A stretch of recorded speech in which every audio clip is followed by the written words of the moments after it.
The sound of a slap in a busy airport is usually something you barely notice, just another drop in the ocean of noise. But when my sister's hand connected with my cheek in Terminal 4 at LAX, the entire world seemed to hold its breath for one long, horrible second. Before I go any further, if you've ever felt invisible in your own family, make sure to hit that like button and subscribe to Anonymous Confessions. Trust me, this story is exactly why this community exists. My name is Rose, and for 28 years, I was the invisible backbone of my family, the reliable one, the one who never made waves, the one who fixed everything quietly so no one would notice anything was broken. And standing there with my cheek stinging and 200 strangers watching, I realized something that hit me harder than the slap itself. No one was coming to check on me. Not my mom, not my dad, and definitely not my sister Jessica, whose hand was still stinging from the impact. But here's the thing they didn't know. In about 5 minutes, I was going to do something that would leave every single one of those staring passengers completely speechless. And my family? They'd be stranded. Let me back up a little. Growing up in our Los Angeles house, the roles were set in stone before I was tall enough to reach the kitchen counter. Jessica was the firecracker, loud, emotional, dramatic in a way my parents called spirited. Me? I was the foundation. Quiet, dependable, the one who held everything together while everyone else got to fall apart beautifully. I work in marketing analytics now. Spreadsheets, data, numbers that actually make sense, unlike people. It pays well, well enough that when the idea of a Hawaii trip came up at dinner 5 weeks ago, covering the whole thing didn't feel like a sacrifice. It felt like Tuesday. Jessica stood up with a champagne glass, where she got champagne for a Tuesday family dinner, I'll never know, and announced she was treating everyone to Hawaii. My mom actually gasped. My dad's face lit up like someone turned on a switch. He started bragging immediately, telling her how proud he was, how she'd finally gotten her life together. And Jessica? She looked right at me across the table and mouthed 2 words that should have been my first warning. Thank you. I laughed it off. That's what I do. I kept planning, paid for the flights, premium seats because Dad's back hurts on long flights, booked the hotel, 2 adjoining ocean view rooms because Jessica needs her space, reserved the rental car, the SUV Dad insisted on, arranged the excursions, all of it. And I told myself it didn't matter that no one knew. Family doesn't need credit, right? But how many times can you give without being seen before something inside you starts to crack? The morning of the trip, I was standing near Gate 76, coffee in hand, checking our boarding passes on my phone for the 100th time. I was actually hopeful. Maybe the ocean breeze would change things. Maybe a week away would soften the edges. Maybe we could finally just enjoy each other. I was wrong. So wrong that within minutes, my whole world would tilt sideways. Jessica had been tense all morning, snapping at me about small things. Why did I pack this? Why did I wear that? Why was I always so perfect, like it was an insult? I kept my mouth shut. That's what I do. But when I casually mentioned that we should probably head toward the gate soon, she snapped. You always do this. You always have to control everything. I barely opened my mouth to respond when her hand came out of nowhere. The slap landed so hard, my vision blurred for a second. The sound echoed off the terminal walls like a firecracker. And then, silence. Even the baggage carousel seemed to stop. 200 heads turned. Phones came up. People were already recording, and all I could feel was the heat spreading across my cheek and the absolute gut-wrenching humiliation of being seen. Then my parents arrived, running towards us, and I thought, finally, someone is going to see what just happened. Finally, someone is going to protect me. But have you ever hoped for something so badly, only to watch the exact opposite happen right in front of you? "What did you do to her, Rose?" My dad's voice was sharp, accusatory. He didn't even look at my face, didn't see the red mark forming, didn't ask if I was okay. Jessica, perfect Jessica, buried her face in Mom's shoulder. Her voice trembled on cue. "She's been ruining the trip all week. I can't take it anymore." The lie slid out so smoothly it could have been rehearsed. Maybe it was. Mom stroked her hair and glared at me over Jessica's shoulder. "Why can't you just let your sister enjoy herself?" There it was, the script we'd been performing since childhood. And standing there in Terminal 4, surrounded by strangers filming us, every single memory I'd buried came rushing back.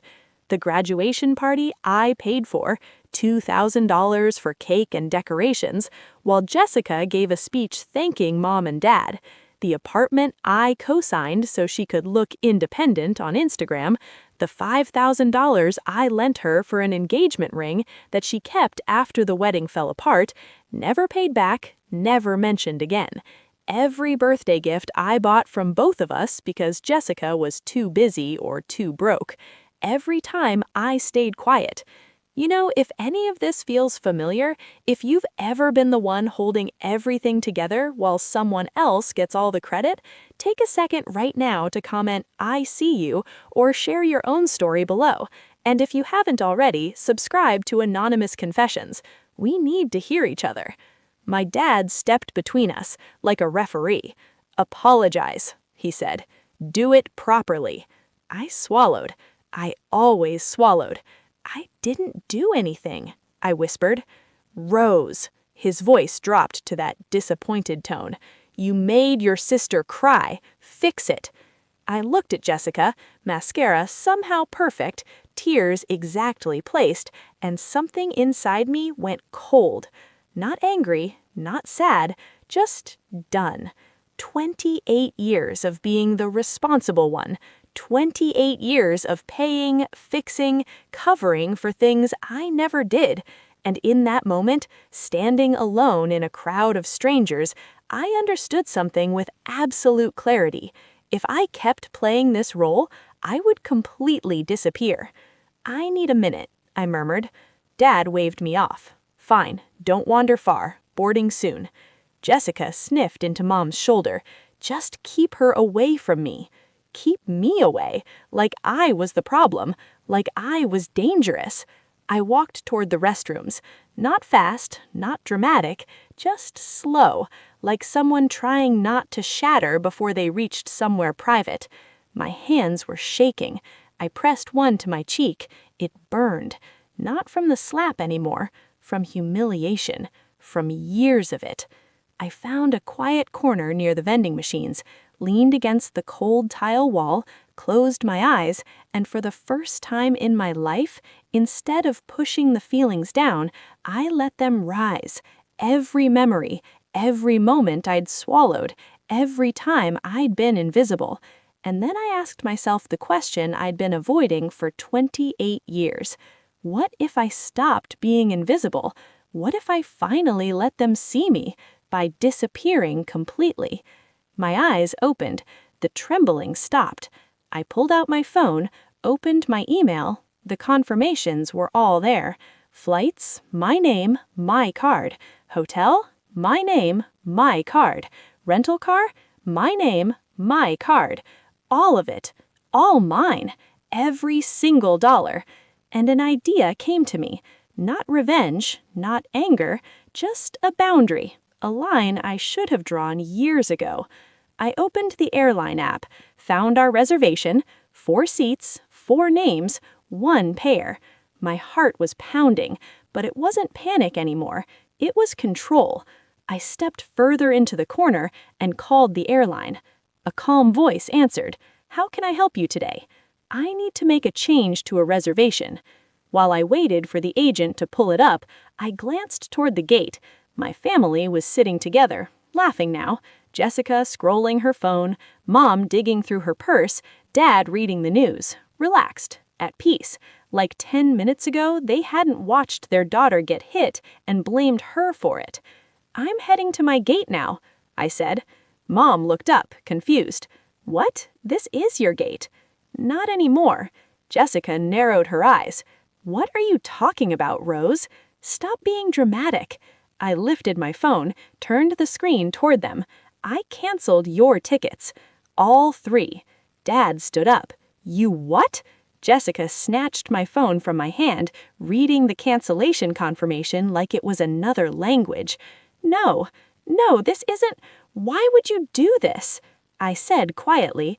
I booked this trip. Every part of it. Mom's voice trembled. Rose, please, this isn't funny. It's not a joke. Check with the airline if you don't believe me.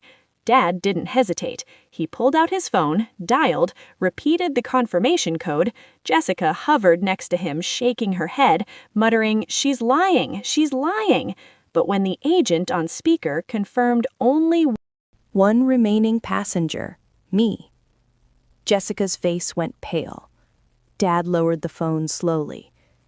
"How could you do this? How could you?" I met his eyes. "How many times have you watched her lie and watched me take the blame? How many times have you praised her for things I paid for? How many times have you asked me to stay quiet to keep the peace?" Mom stepped closer. "We didn't mean—" "Yes, you did. You believed her without question. You didn't even look at my face after she hit me. You just took her side, like always." Jessica's voice cracked. "Rose, please, I didn't mean—" "You meant every part of it, and I meant this." I showed them the hotel refund, the rental modification, every piece of their trip dissolving, one confirmation at a time. Dad's face went red. "You think this makes you the hero?" "No, it makes me free." Mom touched my arm, tears gathering. "We can fix this. Please don't leave us here. We don't have the money for new tickets." I met her eyes. "I know. That's why I paid in the first place." Jessica grabbed my wrist. "I'm sorry, Rose. I shouldn't have slapped you. I was stressed. I wasn't thinking." I gently pulled my arm back. "You're 26, Jessica. When do you start thinking?" No cruelty in my voice, just truth. Truth she'd been avoiding her whole life. The boarding announcement chimed overhead. "Now boarding Group A for Honolulu." My group. Dad stepped in front of me. "If you walk through that gate, don't expect to come back." I looked at him, really looked, and for the first time I didn't shrink, didn't flinch, didn't fold. "I'm not the one who left," I said softly. "You did a long time ago." I stepped around him. No one stopped me. The gate agent scanned my ticket, gave me a sympathetic look, and quietly said, "Rough day?" I smiled faintly. "Getting better." Walking down that jet bridge, I felt lighter with each step, and honestly, that's why I share this here on Anonymous Confessions, because sometimes the bravest thing you can do is walk away from the people who taught you to stay. If this story touched something in you, please hit that like button, subscribe so you never miss another story, and leave a comment telling me where you're watching from. I read every single one. The plane pushed back. I glanced out the window one last time. Through the terminal glass, I saw my family, Jessica pacing, Mom crying, Dad arguing with a gate agent. They looked lost, like actors who suddenly forgot their lines when the script changed. Hawaii was different. The ocean was deep and endless. I spent days snorkeling, hiking, eating alone without apology. My phone buzzed constantly. Calls, texts, voicemails. I silenced all of it. On the flight home, I finally opened a letter my parents mailed. They admitted everything. The favoritism, the blind spots, the years of taking me for granted. They apologized. I folded the letter gently and placed it in a drawer, not ready to respond yet, but for once the choice was entirely mine. I've learned that peace doesn't come from keeping quiet, it comes from finally choosing yourself. My family may or may not change, but I'm no longer carrying the weight of their choices. Setting a boundary wasn't cruel, it was survival. And that's the end of my story. How about yours?